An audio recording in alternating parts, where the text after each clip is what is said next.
જેટલું જ ઇમ્પોર્ટન્ટ છે સ્ટડી પાર્ટ એટલું જ ઇમ્પોર્ટન્ટ છે પ્રેક્ટિસ પાર્ટ. તમારે બધાએ જેટલી તમે તૈયારીના ભાગરૂપે સ્ટડી પર ફોકસ કર્યું છે એટલું ને એટલું ફોકસ કરવું જરૂરી છે મોક ટેસ્ટ ઉપર. સમગ્ર ગુજરાતમાં +1 કેરિયર કનેક્ટ દ્વારા ઘણા બધા ગ્રાન્ડ નીટ મોક ટેસ્ટ લેવામાં આવ્યા છે. એ ટેસ્ટના પેપર્સ પણ તમે કેરિયર કનેક્ટ પરથી મેળવી શકો છો. જેટલું બને એટલું વધારે મોક ટેસ્ટનું રિવિઝન કરો. સેકન્ડ પાર્ટ, જેટલા વધારે બને એટલા પ્રીવિયસ યર્સના ક્વેશ્ચન પેપર્સ છે એને સોલ્વ કરવાનો ટ્રાય કરો. ખાલી ને ખાલી એક્ઝામ આપવી જરૂરી નથી, એની સાથે એનાલિસિસ કરવું પણ જરૂરી છે. રોજની 40 થી 50 મિનિટ આપો તમારા એક્ઝામના એનાલિસિસ પર.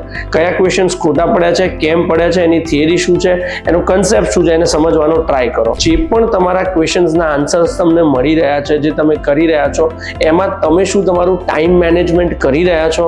Because time management is very important. કયા ક્વેશ્ચન્સ પર કેટલી મિનિટ આપવી, ક્યાં આગળ તમારે સ્ટક થઈ જવું, કઈ રીતે મૂવ ઓન કરવું, આ પણ ડ્યુરિંગ તમારા મોક ટેસ્ટ સ્ટ્રેટેજી બનાવવી પડશે.